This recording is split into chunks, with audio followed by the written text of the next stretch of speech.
tiene un puntaje equivalente a 70 puntos. Y por otro lado, también tienen un trabajo final que es de 30 puntos. En ese sentido, vamos a continuar. ¿Cuál es el nombre que me dijo, doctor? Perdón. Einar Morales Valdés. Morales Valdés. Está bien, doctor. Adelante. Bueno, doctora, la noche de ayer, usted nos mencionó que deberíamos haber analizado, ¿no? Los actuados desarrollados en lo que nos ha enviado. Ahora, yo quiero saber si quiere que le mencione de todos los actuados del A, B, C o solamente uno, doctor. Perdón, colega. Ya, los actuados que nos ha enviado ayer son Ya, tres, ¿no? Son exacto. actuado A, actuado B. ¿Quiere que los mencione todos o solamente uno? Todos, todos, sí, todos. Los actores A, B y C. Está bien, doctor. Entonces, empiezo. Claro, adelante, doctor. Se ha analizado lo que es los actuados, aquellos que han sido dentro de este juicio que nos ha mandado, que nos hace saber que si se han vulnerado o no los principios lectores, ¿no? Establecidos lo que es en nuestra Constitución y en el Código de Procedimiento Penal. Entonces, en el actuado A, haciendo la subsunción, he podido encontrar lo que es lo que el tribunal ha permitido, lo que es la incorporación de una prueba por una lectura que se ha dado por la declaración prestada por un investigador policial, ¿no?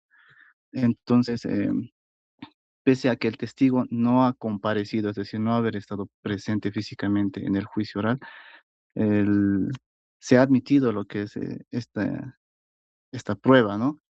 Entonces, ahí encontramos lo que es la vulneración de los principios, que es la oralidad, la inmediación y la contradicción. Porque en la inmediación vamos a tener lo que es como una obligación de que el juez tenga lo que es el contacto físico, el contacto directo con las partes, es decir, el denunciado, el, el testigo o las pruebas producidas, ¿no? En este caso no se ha dado eso.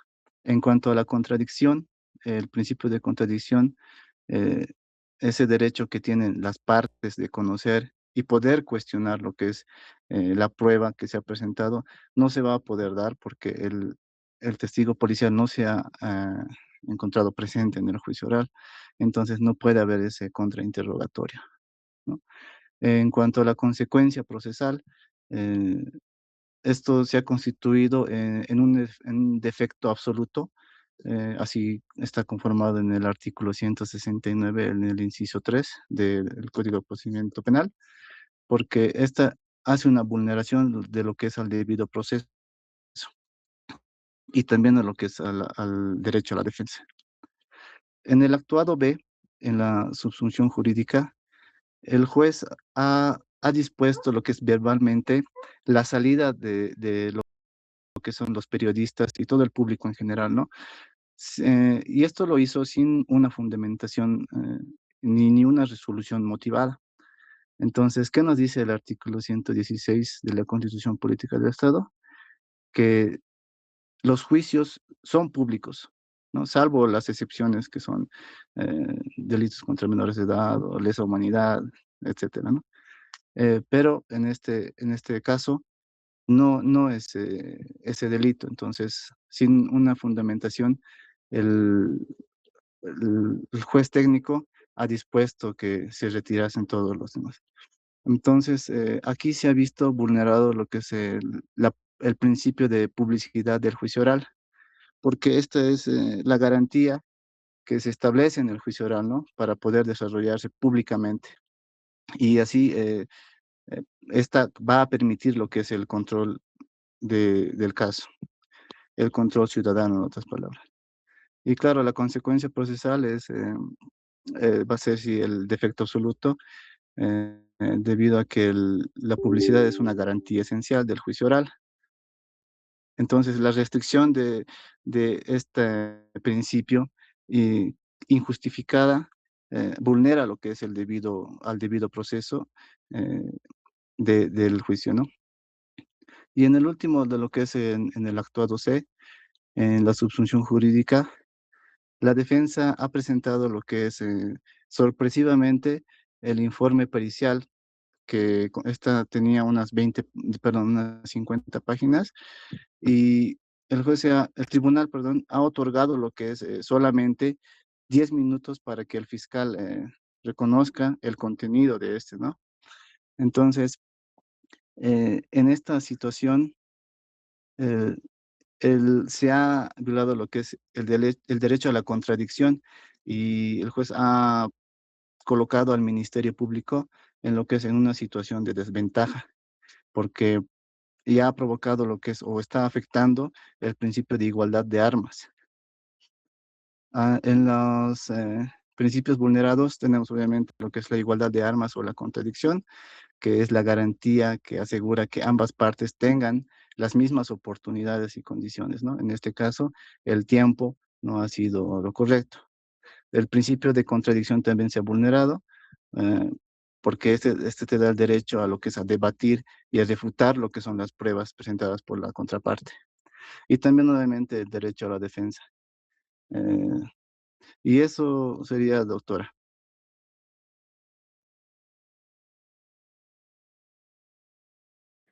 Muy bien, estimado colega. ¿Hay alguna persona que esté en contradicción con lo manifestado por el colega o no esté de acuerdo? No sé si puede dar alguna postura. Doctora, buenas noches. En mi caso, no sé si esté en contra, sino bueno, en este caso, habiendo analizado los actuados A, B y C, bueno, concretamente casi llegado casi a la misma conclusión, con alguna relevancia podría decir. No sé si vuelvo a recalcar nuevamente por actuado o casos puntuales, no sé, usted indíqueme. Está bien, doctor Guillermo, adelante.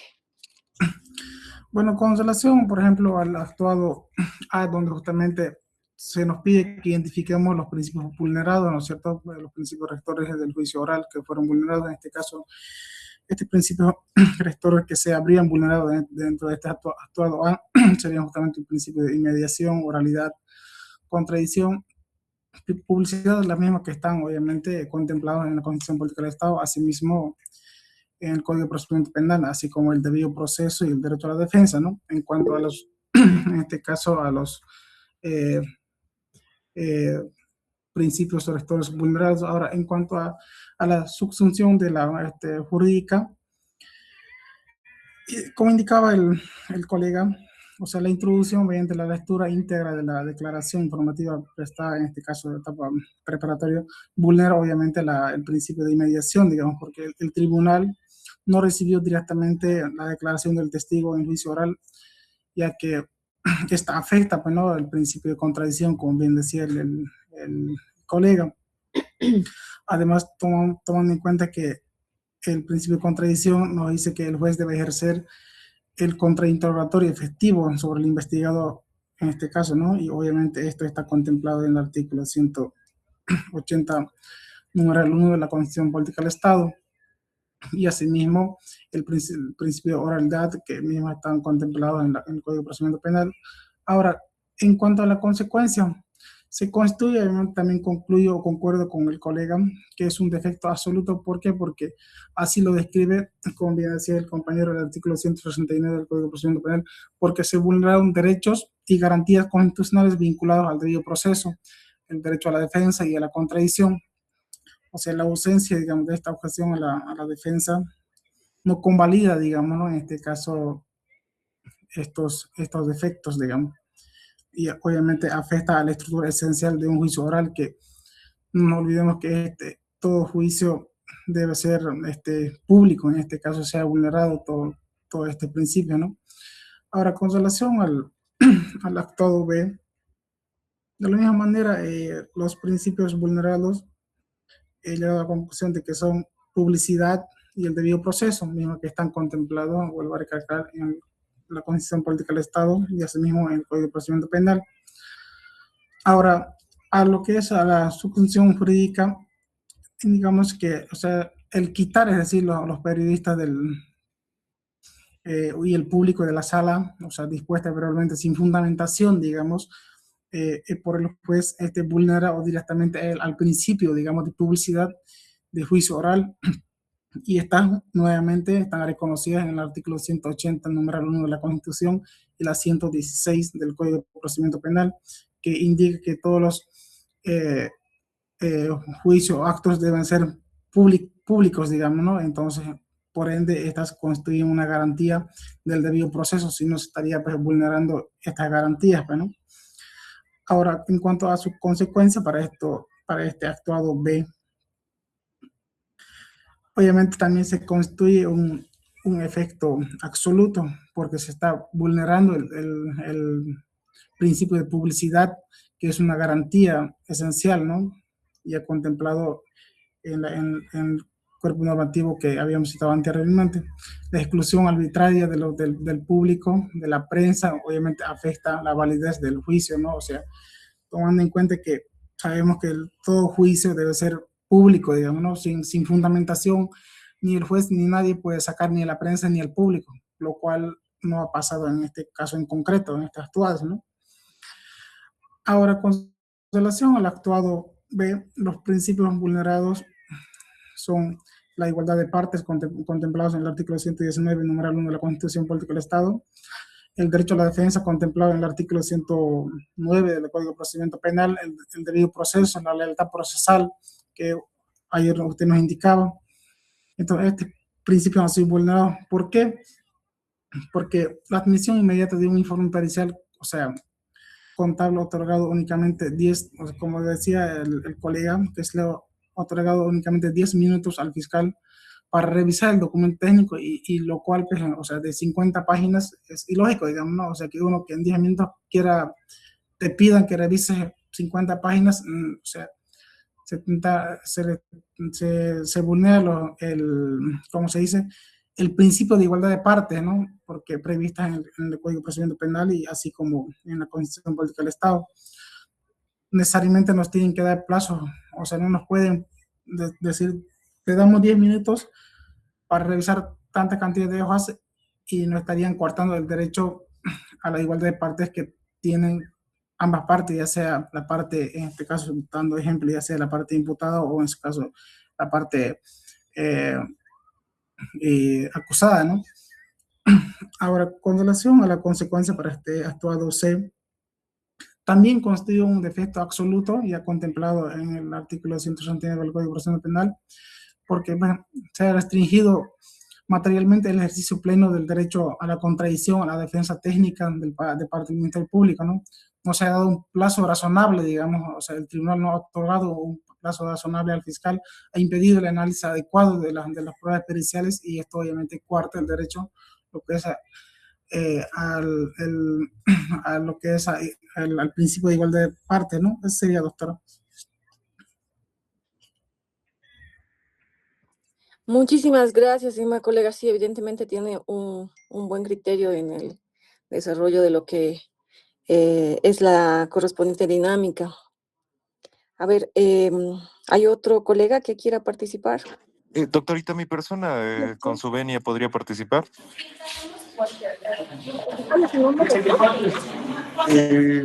Bueno, en relación al actuado A, doctorita, hemos podido ¿Cuál es su nombre, determinar doctor? Perdón. Eric Javier Ibáñez Juanes. Ya, está bien, doctor, adelante. Perfecto. En relación al actuado A, según los principios vulnerados, se ha podido identificar la oralidad, inmediaciones, contradicción e igualdad de armas. En ese sentido, la subnación jurídica llegaría a ser la siguiente. La incorporación mediante lectura íntegra de la declaración informativa policial realizada en la etapa preparatoria. Vulnera el principio de oralidad e inmediaciones debido a que el testigo no compareció personalmente ante lo que llegaría a ser el tribunal para ser sometido a interrogatorio y contrainterrogatorio.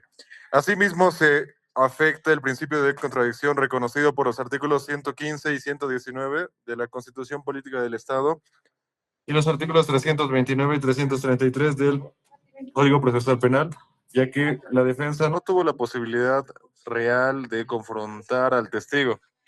La jurisprudencia constitucional establece que la prueba debe producirse en juicio oral bajo inmediación judicial.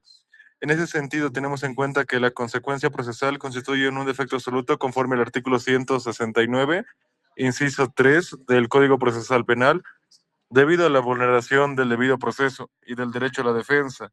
La falta de objeción de la defensa no convalida lo que llegaría a ser el defecto, puesto que esto llegaría a tratarse de una afectación directa a lo que señalamos como las garantías constitucionales esenciales del juicio oral.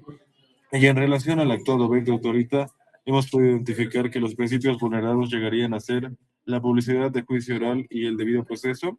La subnunciación jurídica llegaría a constar que la exclusión verbal de la prensa y del público sin resolución fundamentada vulnera el principio de publicidad previsto en el artículo 180, parágrafo primero de la Constitución Política del Estado y los artículos 329 y 356 del Código Procesal Penal. La publicidad constituye la garantía de transparencia, control social y legitimidad del proceso penal, restricción únicamente y procede por causas excepcionales, mediante resolución debidamente motivada, situación que no ocurrió en el caso concreto.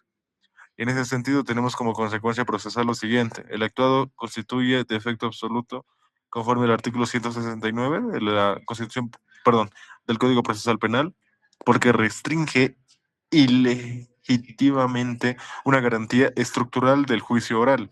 La ausencia de fundamentación y debate previo genera nulidad al haberse desarrollado parte del juicio fuera del control público exigido constitucionalmente. Y por último, en relación al actuado C, los principios vulnerados llegarían a ser la contradicción, igualdad de armas y derecho a la defensa. Según la subsidión jurídica, llegaría a ser la admisión inmediata del informe pericial contable otorgado únicamente 10 minutos al fiscal para revisar un documento de 50 páginas. Esto llegaría a vulnerar el principio de igualdad procesal y contradicción, reconocidos en los artículos 115 y 119 de la Constitución Política del Estado. El Ministerio Público no contó con tiempo razonable para preparar el contrainterrogatorio ni ejercer adecuadamente el control probatorio, afectándose el equilibrio entre partes dentro del juicio oral. La consecuencia procesal llegaría a ser lo siguiente: constituye un defecto absoluto previsto en el artículo 169, inciso 3 del Código Procesal Penal, debido a la afectación al derecho a la defensa y del principio de igualdad de armas. La admisión de prueba sin garantizar un tiempo razonable de preparación genera indefensión material y afecta la validez de lo que llegaría a ser el juicio formal.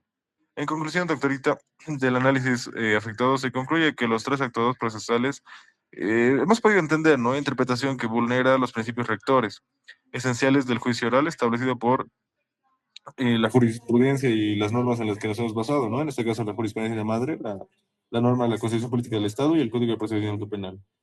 Y llegaría a ser, en consecuencia, que corresponde declarar procedente la apelación restringida y podemos, bueno, en interpretación mía, puedo disponer la nulidad del juicio hasta el estado de reposición conforme a lo que llegaría a ser el control de legalidad y constitucional. Eso llegaría a ser mi intervención, doctorita. Mi nombre es Eric Javier Ibáñez Juanes, de la sede de ORUR. Gracias, doctor, por su intervención en la presente dinámica. Su nombre me ha hecho Eric. Mi nombre es Eric Javier Ibáñez Juanes. Doctorita, mi trabajo lo he enviado un poquito tarde a su correo. Por favor, rogaría. Le he escrito al WhatsApp también explicándole los motivos, doctorita. Le rogaría pueda considerarme, por favor. Ya. Está bien, doctor. Doctora, por favor, también no se olvide de registrar mi nombre. Sí, doctor. Guillermo Cifuentes, Loaiza. Fuentes, ¿verdad? Sí, doctor. Ya se ha registrado. Gracias, doctor.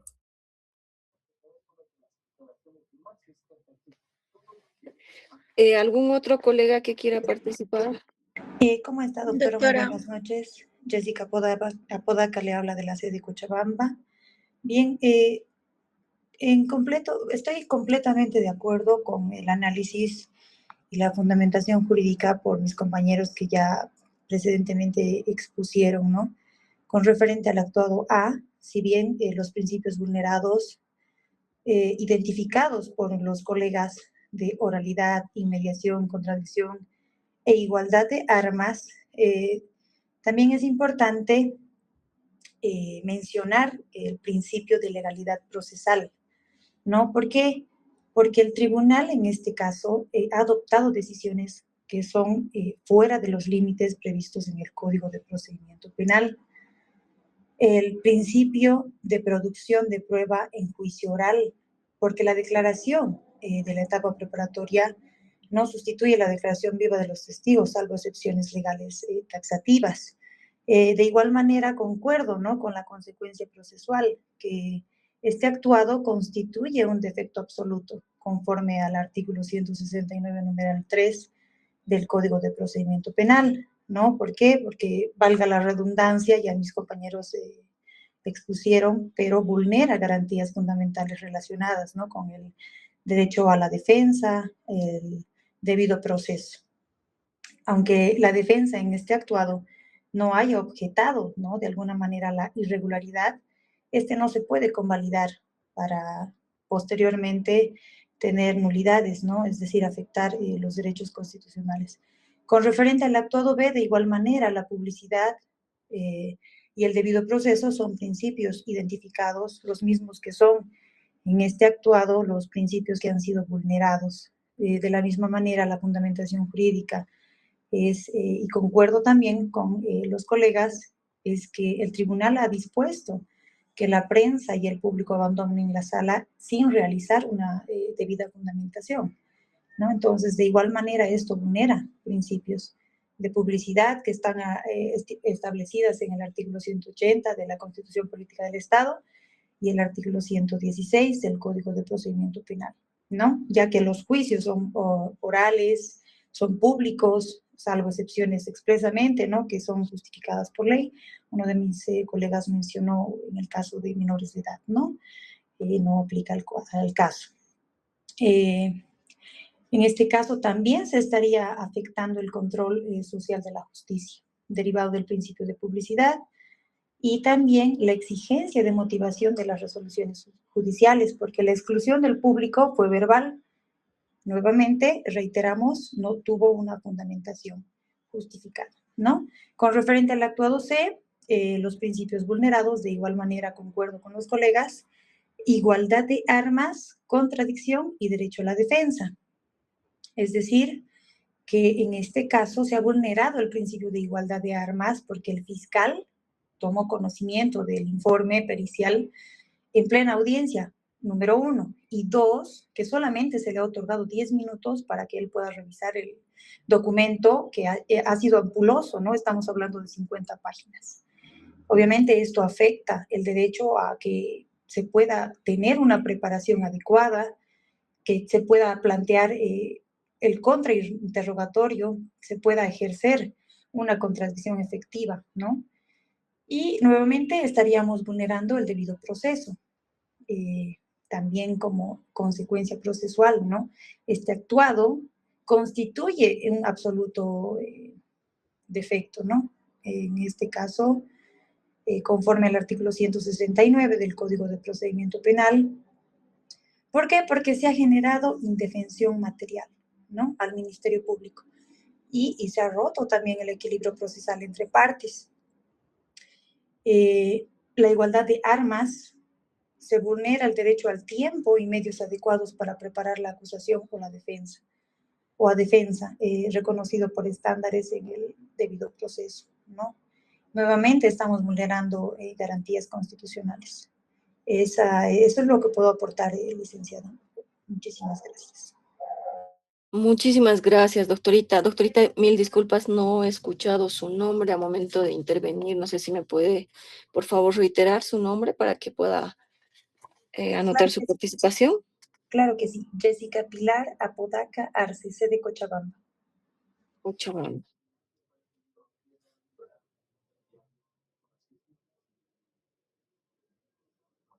Muchas gracias, doctorita. Ya se ha consignado. ¿Alguna otra participación? Doctorita, muy buenas noches. Muy buenas noches, doctorita. Gracias por su intervención, doctorita. Adelante, le escucho. Está bien, muy amable. Bien, de mi parte y de la misma manera, concuerdo con ciertos puntos con mis colegas. Vamos a ir por partes. Como principios vulnerados en el actuado A, lo que he identificado es que es principio de oralidad, de inmediación y de contradicción.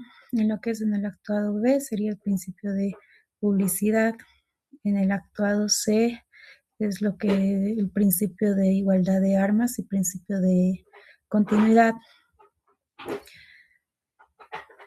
A desarrollar más lo que es el actuado B, lo que es en subsisión jurídica, la inmediación implica, ¿no?, que el juzgador debe percibir directamente lo que es la prueba, no recibirla a través de terceros. Según el artículo 128 de la Constitución Política del Estado y el artículo 26 del Código Procesal Penal, además del principio de contradicción, ¿no?, exige que ambas partes tengan oportunidad de discutir y cuestionar lo que es la prueba.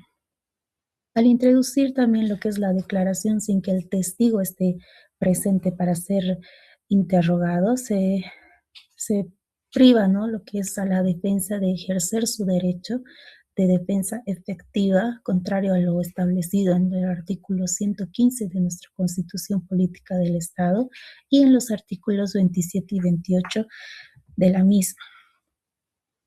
En lo que es el actuado B, bueno, la publicidad es un derecho fundamental, ¿no?, que garantiza lo que es el proceso que se desarrolle ante la vista del público y los medios de comunicación, consagrado en el artículo 127 de la Constitución Política del Estado y el artículo 24 de la misma. La decisión de expulsar a la prensa y al público se tomó sin motivación adecuada ni posibilidad de réplica, vulnerando lo que es este principio que busca garantizar la transparencia y control social a lo que es la función jurisdiccional. En el actuado C, el principio de igualdad de armas supone que ambas partes cuenten con el mismo tiempo y medios para preparar lo que es su defensa o acusación conforme a lo que son los artículos 115 de la Constitución Política del Estado y el artículo 29 del Código de Procesal Penal. Al entregar lo que es el informe de 50 páginas y solo 10 minutos antes de su presentación, se coloca lo que es al fiscal en una situación de desventaja. Asimismo, el principio de continuidad exige que el juicio se desarrolle sin interrupciones que impidan, ¿no?, su desarrollo ordenado. La prisa excesiva y la falta de plazo adecuado rompen el desarrollo sistemático del proceso, contrario a lo que es el artículo 129 de la Constitución Política del Estado. En lo que es una consecuencia procesal, lo que es en el actuado A, B y C, en el A, bueno, se configura lo que es una nulidad absoluta según el artículo 169 de la Constitución Política, del Código Procesal Penal, porque se vulneran principios fundamentales del proceso que afectan lo que es la estructura misma del juicio y del derecho a la prueba. La inmediación y la contradicción son principios que no pueden ser objeto de convalidación, ya que su afectación implica la pérdida de validez de los actuados donde se aplicaron, por cuanto lesionan, ¿no?, lo que son derechos constitucionales de manera insaciables. Lo que es en el actuado B, la vulneración del principio de publicidad constituye un defecto absoluto según lo que es la jurisprudencia constitucional y el propio código. La publicidad es una garantía de orden público procesal. Su afectación no puede ser convalidada ya que se trata de una regla básica del proceso que busca asegurar lo que es la transparencia, por lo que su inobservancia genera lo que es la nulidad de los actuados realizados bajo esa condición. Y así finalizando con lo que es el actuado C, la violación a la igualdad de armas y la continuidad son defectos absolutos. Si bien el artículo 169 del Código Procesal Penal establece que son nulos los actuados que lesionen derechos fundamentales o principios rectores del proceso. al generar una desigualdad ante las partes y romper lo que es el orden de desarrollo del juicio, se afectan elementos esenciales que no pueden ser convalidados, por lo que procede la nulidad de los actuados realizados con esta irregularidad. Eso sería mi participación, doctorita. Muchísimas gracias, doctorita. ¿Cuál es su nombre, doctora? Estefanía Mamani Heredia, Cochabamba. ¿Cochabamba? Sí. Estefanía Mamani Heredia. Ya, doctorita. Estoy consignando su participación. Bueno, tomando en cuenta de que se ha realizado ya 5 participaciones, bueno, estoy viendo que el doctor Cristian Alejandro Rocha ha levantado la mano. Va a ser la última participación de acuerdo a esta dinámica. Doctor, le concedo el uso de la palabra. Buenas noches, doctora, muchas gracias. Bueno, primeramente refiriéndome al actuado A, los principios vulnerados, estamos hablando del principio de inmediación, el principio de contradicción y el principio de oralidad y el del derecho a la defensa. La subsunción jurídica, pues hace mención a la incorporación mediante la lectura que se da, informada por el investigador policial en etapa preparatoria, pues vulnera todos los principios de inmediación y el de contradicción previstos en los artículos 115 y 117 de la Constitución Política del Estado. Además, el artículo 329 y 330 del Código Procesal Penal, pues que ya que la prueba testifical debe producirse directamente ante un tribunal, ¿no? Para permitir el interrogatorio y el contrainterrogatorio.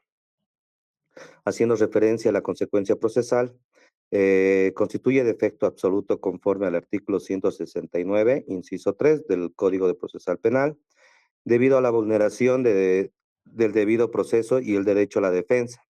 La falta de objeción de la defensa no convalida la irregularidad porque afecta garantías constitucionales fundamentales, ¿no? Y aparte que corresponde a la nulidad de dicha prueba, ya que fue determinantemente para la sentencia. El actuado B, hablamos de los principios vulnerados, el principio de la publicidad, el principio del proceso y la transparencia judicial.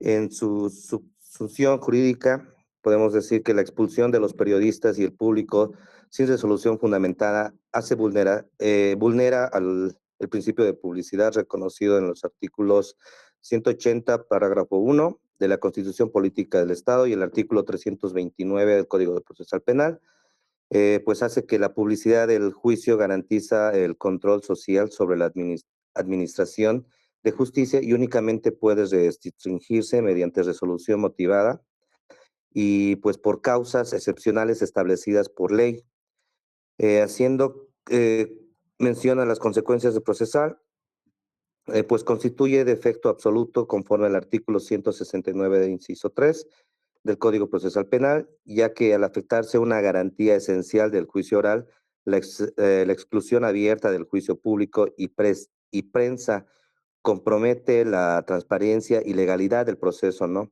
Generando nulidad de actuaciones. Por último, el actuado C. Los principios vulnerados está el principio de contradicción, la igualdad de armas, el derecho de la defensa y el debido proceso. La subsunción jurídica, la administración inmediata del informe pericial del descargo otorgado únicamente por 10 minutos antes, hace que el fiscal, para revisar un documento técnico de 50 páginas, se vulnere el principio de igualdad de armas y la contradicción prevista en los artículos 115 y 119 de la Constitución Política del Estado. Además, el Ministerio Público no contó con el tiempo razonable, ¿no? Para preparar observaciones ni ejercer adecuadamente el contrainterrogatorio del perito. Como consecuencia procesal tenemos que contribuye defecto absoluto conforme al artículo 169, inciso 3 del Código de Procesal Penal, debido a la afectación directa al derecho de la defensa y la contradicción. La insuficiencia y del tiempo otorgado, ¿no? Al fiscal, además que impide esto un ejercicio efectivo del control probatorio, afectando el equilibrio procesal y la validez de su juicio. Eso sería todo, doctora. Muy bien, estimado colega. ¿Cuál es su nombre, doctor? Cristian Alejandro Rocha Gandarillas, sede Cochabamba, doctora. Cochabamba, ya. Está bien, doctor. Estoy realizando la participación. Ahora sí. Muy bien, estimados colegas.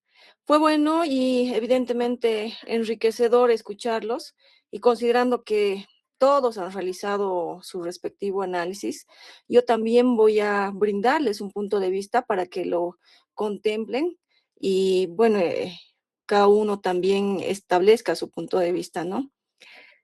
Por lo que, analizando el primer escenario referido a la lectura de la declaración policial, observamos que la decisión del tribunal vulnera evidentemente, flagrantemente, el principio de inmediación, el principio de oralidad y el principio de contradicción en sus dimensiones real y estratégica.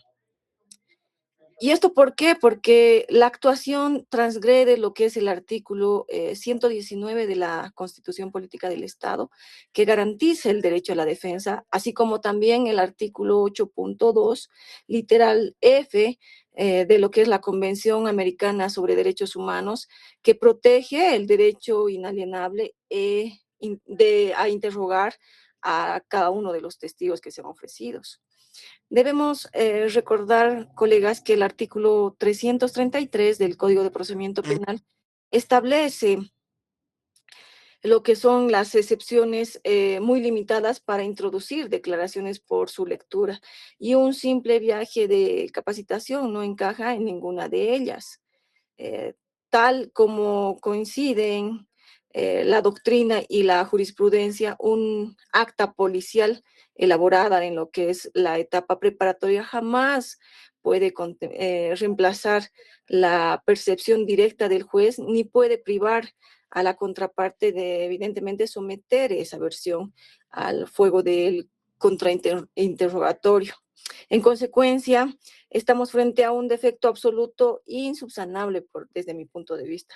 El mismo se encuentra previsto en lo que es el artículo 169, inciso 3 del Código de Procedimiento Penal, por vulnerar garantías constitucionales, incluso si la defensa técnica guardó silencio y no objetó.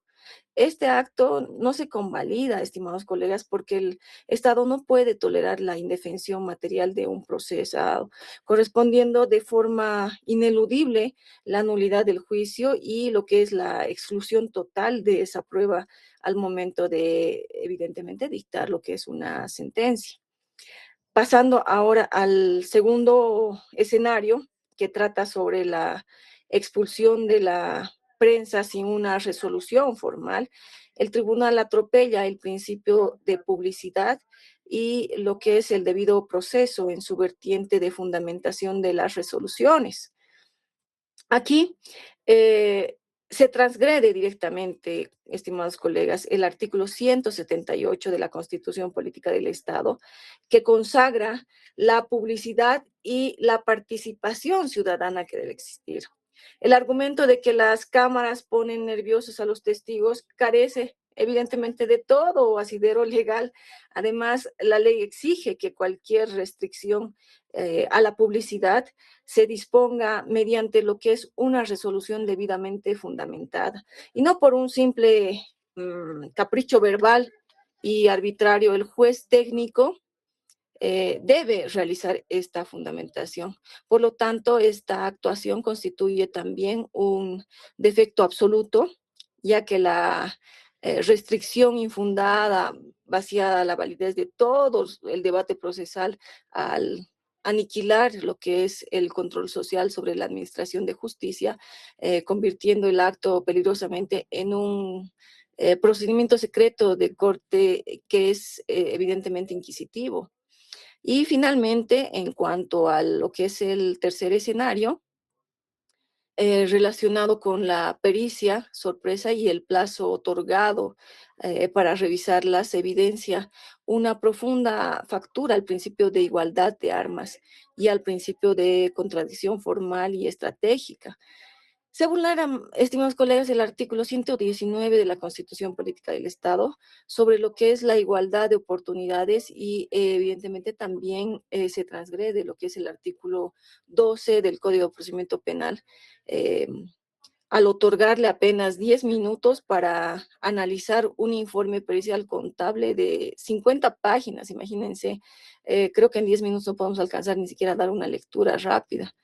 Resulta ser un acto de cinismo judicial que vuelve completamente ilusorio el artículo 8.2 del literal C de lo que es la Convención Americana sobre Derechos Humanos, el cual obliga a conceder a las partes el tiempo y los medios adecuados para preparar su caso.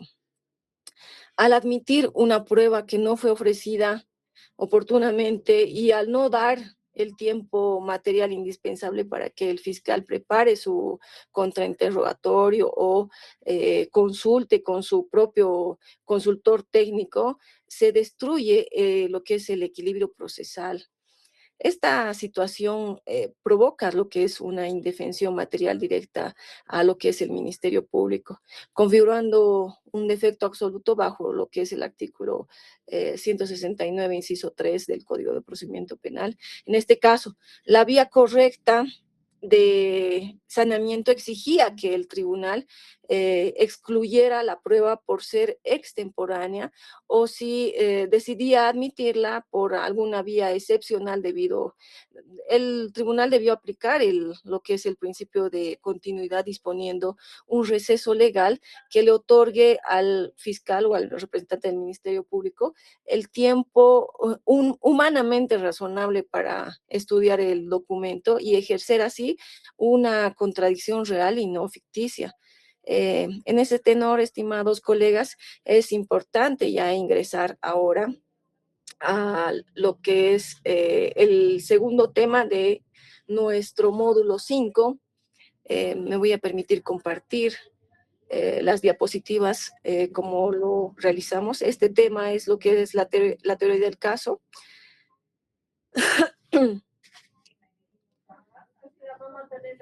Y vamos a analizar lo que es este tema, ya habiendo ya analizado como primer tema los principios. Ya, y evidentemente habiendo cimentado ya nuestra base con los principios rectores de lo que es el juicio oral, abandonamos por un momento lo que es la dogmática constitucional, también lo que es la dogmática procesal penal pura y descendemos lo que es al campo de la estrategia y la táctica dentro de lo que es un juicio oral.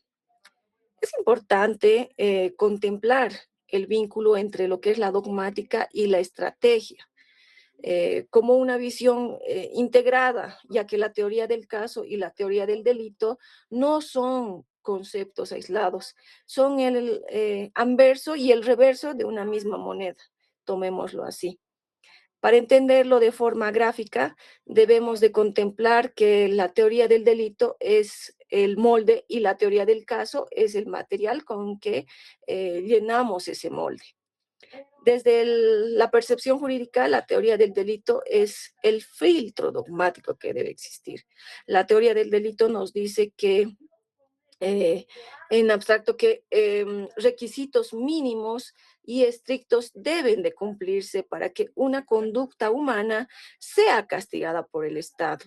Nos habla de la acción, nos habla de la tipicidad y nos habla de la antijuricidad y lo que es la culpabilidad.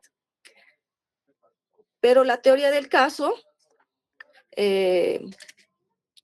es o se constituye en la estrategia operativa. Es la herramienta procesal que utilizamos para demostrarle al juez o al tribunal en la realidad material del juicio oral que los hechos de nuestro cliente o de la persona a la cual representamos encajan perfectamente y no encajan en lo absoluto dentro de ese filtro dogmático que manifiesta. Por ejemplo, a ver, si un abogado tiene una excelente teoría del caso, una historia persuasiva, testigos que realmente conocen el hecho o debidamente preparados para afrontar lo que es un juicio y evidentemente una buena oratoria, pero desconoce de la teoría del delito, pues termina contando una historia fascinante que no tiene relevancia penal. Por el contrario, estimados colegas, si un abogado es un experto en dogmática, pero no sabe construir una teoría del caso, tendrá la razón jurídica en su cabeza, pero jamás podrá, evidentemente, probarla ante quienes lo juzgan, es decir, los jueces o los miembros del tribunal. Entonces, colegas, si nos adelantamos un poco y para comprender este apartado, la teoría del caso en su ejemplo jurídico no es otra cosa que la teoría del delito aplicada al caso concreto. Si vamos y nos abocamos a observar los roles, primero vamos a empezar por observar el rol del Ministerio Público. El Ministerio Público no debe bastar con decir acusó el resultado de B bajo una simple relación de causa y efecto. Para que nuestra teoría del caso sobreviva desde lo que es la imputación formal hasta lo que es el juicio, los hechos que relatamos deben superar los filtros de imputación objetiva. Si nuestro relato fáctico demuestra que el acusado simplemente creó un riesgo permitido, como por ejemplo conducir eh, respetando las normas de tránsito. Y si alegamos que la víctima se lanzó bajo las ruedas, poniéndose de forma automática o autónoma en peligro ella misma, nuestra teoría del caso nace muerta para lo que es una acusación formal, pero si se convierte en eh, por ejemplo, en una defensa perfecta, la dogmática es la que nos permite establecer qué hechos son útiles y cuáles son irrelevantes. Ahora, debemos de contemplar también que nosotros como abogados litigantes no podemos redactar una sola proposición fáctica si antes no hemos diseccionado el tipo penal. Si el delito exige, por ejemplo, dolo específico, la teoría del delito les obliga a incluir en su teoría del caso una proposición fáctica que pruebe que qué es lo que estaba pensando o buscando el sujeto en ese momento. Si olvidan la dogmática, evidentemente su prueba será pues insuficiente.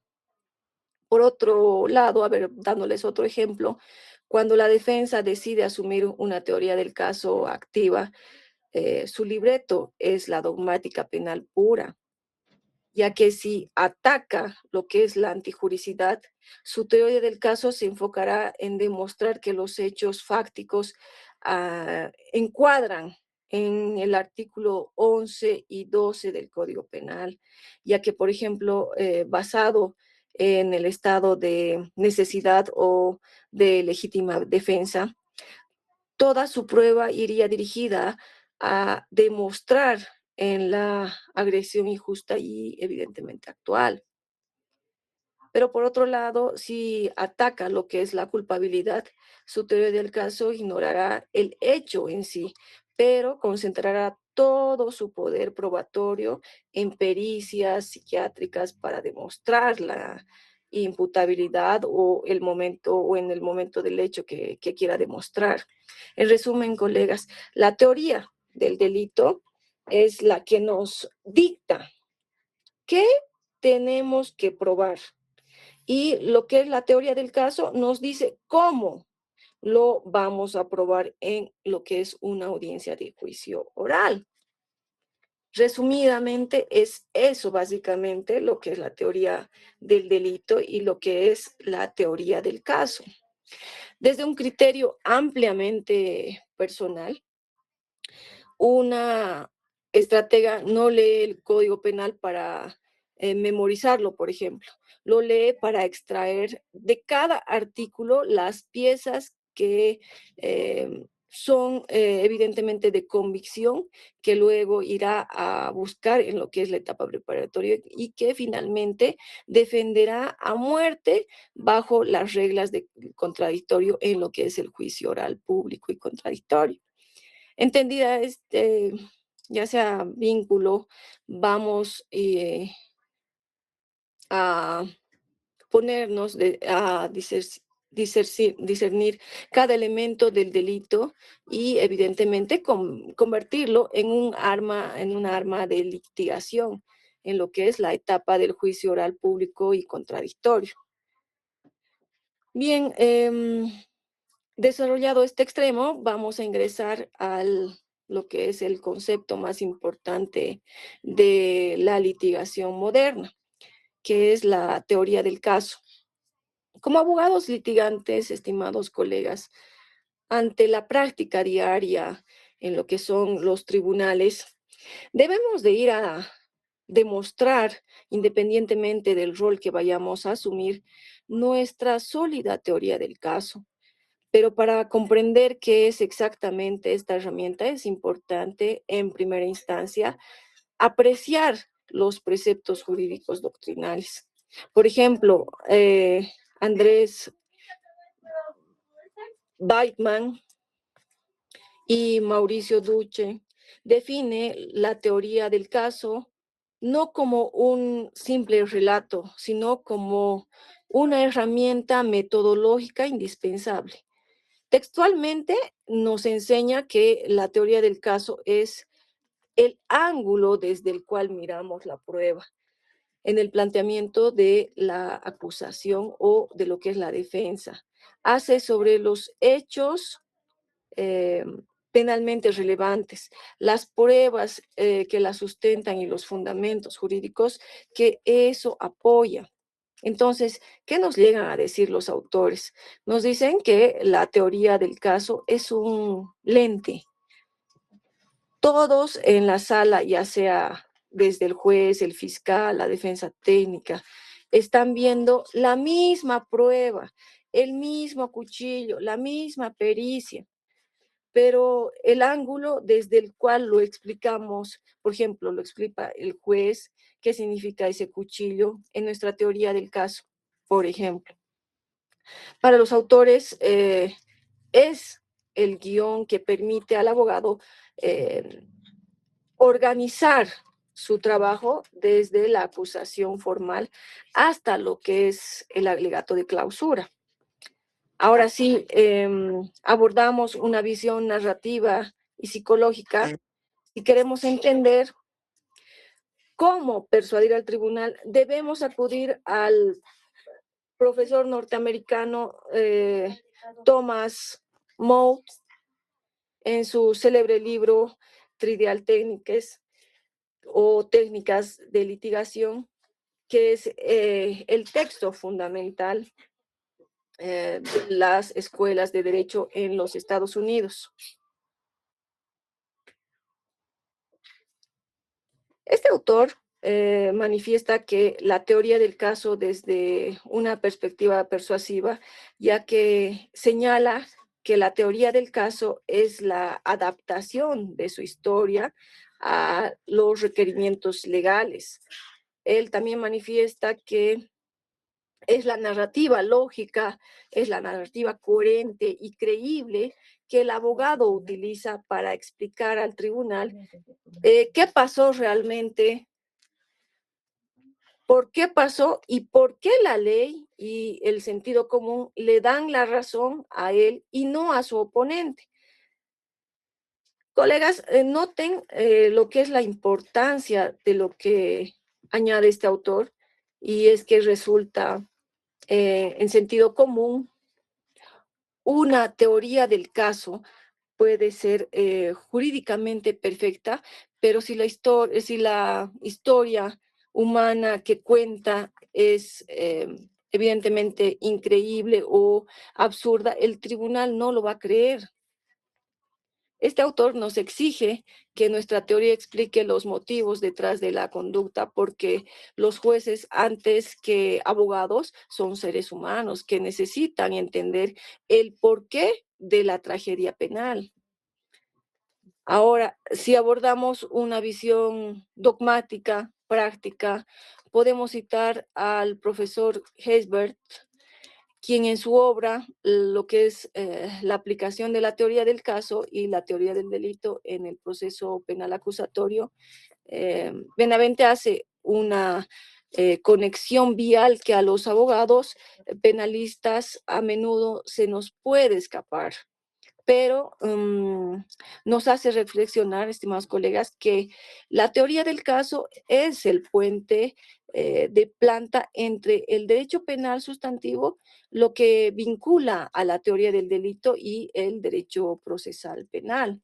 Este autor, estimados colegas, establece que la teoría del caso es la subsunción de unos hechos de la vida real en una mano jurídica abstracta a través de la activación probatoria. Y es lo que habíamos advertido en una primera instancia, ¿verdad?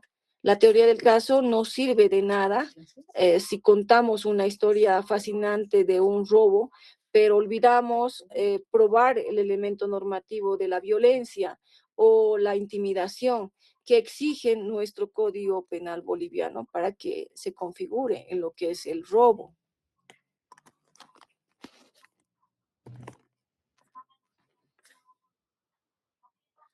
Ahora bien, por otro lado, la teoría del caso también es una hipótesis que debe ser sujeta a comprobación o refutación en lo que es el juicio oral. También, estimados colegas, es pues una idea central, una idea única y excluyente alrededor de la cual se construye y se organiza toda la estrategia probatoria y argumentativa del litigante. La teoría del caso es el mapa de navegación. Nos dice qué testigos llevar, qué preguntas hacer en lo que es el interrogatorio directo, qué objeciones plantear y qué pruebas excluir. Quien controla la teoría del caso denominará el juicio oral. Debemos de, evidentemente, planificar muy bien el abordamiento de nuestro juicio. Debemos, señores colegas, de eliminar en lo menor posible la improvisación de los juicios a los que asistimos. Sin embargo, también es importante apreciar el otro lado de la moneda. Existe una disidencia respecto a este criterio enfocado estrictamente en la legislación boliviana, pues varios juristas que son nuestros colegas también advierten que la teoría del caso en nuestra legislación no es aplicable o básicamente no sirve para nada. Sin embargo, considerando personalmente que todo el engranaje del sistema penal boliviano respira, exige y castiga la ausencia de lo que es una teoría del caso. Nuestro Código de Procedimiento Penal no la nombra como un concepto académico, pero la impone como una obligación procesal ineludible. Por ejemplo, colegas, para nosotros, desde la labor investigativa y persecutoria que parte del Ministerio Público, la teoría del caso no nace el día del juicio. Se cristaliza formalmente en lo que es el requerimiento conclusivo de una acusación formal, emitida evidentemente después de una etapa preparatoria. Si leemos los requisitos de lo que es la acusación pública, aplicaríamos lo que es el artículo 341 y los fundamentos del artículo 326 de ambos del Código de Procedimiento Penal. Esta norma exige 3 elementos obligatorios que debe tener. Y el primero es que debe existir dentro de lo que es la acusación formal la relación precisa y circunstanciada del hecho histórico que se construye como el eje fáctico del hecho. La fundamentación y como segundo punto debe existir lo que es la fundamentación jurídica y evidentemente la calificación legal que es el eje jurídico dentro de la acusación formal. El ofrecimiento de la prueba también es otro eje probatorio. Colegas, eso es literalmente la estructura, el trípode de lo que es la teoría del caso. Un fiscal que presenta una acusación sin, por ejemplo, correlacionar estos tres elementos, está presentando una acusación defectuosa que será evidentemente observada en lo que es la fase de incidentes y excepciones del juicio ante lo que es la acusación en la teoría del caso del Estado, que la lleva evidentemente plasmada en dicha acusación, ¿verdad? Por otro lado, revisemos lo que es el artículo 344 del Código de Procedimiento Penal. Este articulado denomina a este momento como lo que es la apertura del juicio, lo que se traduce en la práctica, en la fundamentación de lo que es la acusación y de la acusación de la defensa. El artículo 344 dispone que el juez ordenará al fiscal o al querellante que expongan los fundamentos de su acusación y luego, evidentemente, a la defensa que exponga los suyos. Desde la dogmática de la litigación, este es el momento exacto donde la teoría del caso se verbaliza por primera vez. La ley no nos está invitando a leer el memorial de lo que es la acusación, que por cierto es en una práctica expresamente prohibida por el artículo 333 del Código de Procedimiento Penal.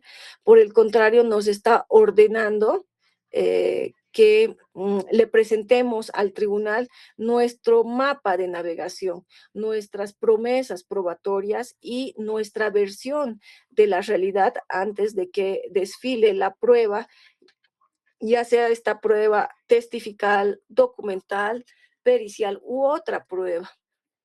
Ahora, si nos adelantamos un poco más a la fase del juicio, observamos lo que es el artículo 350 al 354 del Código de Procedimiento Penal, cuando ingresamos la producción de la prueba.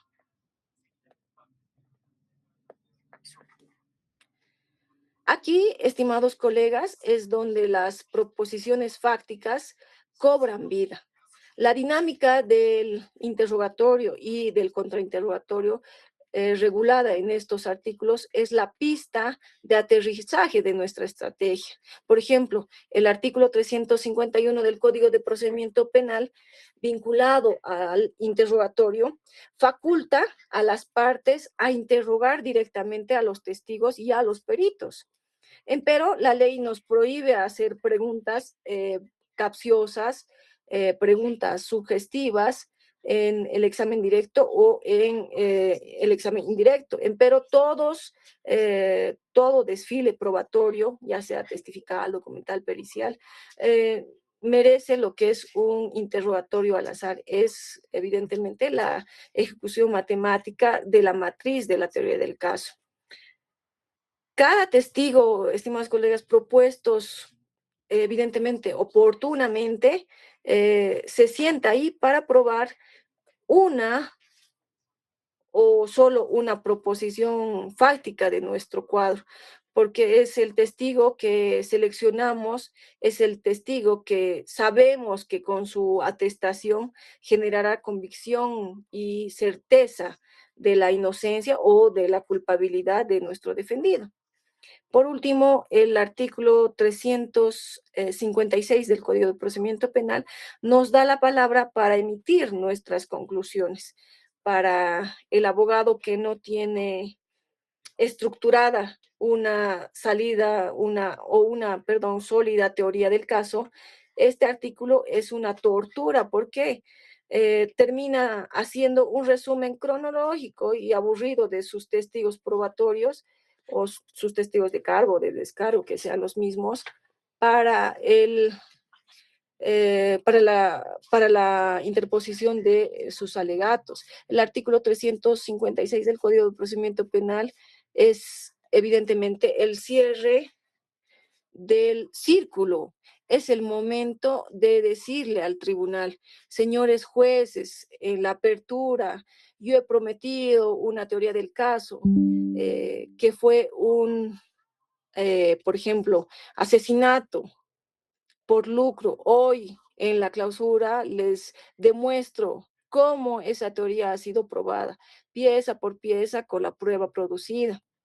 De esta forma, la teoría del caso nos permite alcanzar la finalidad y los objetivos que evidentemente buscamos. Por tanto, estimados colegas, considero que la teoría del caso debe ser estructurada por nosotros en un sistema procesal acusatorio que rige nuestro Estado boliviano. Ahora bien, estimados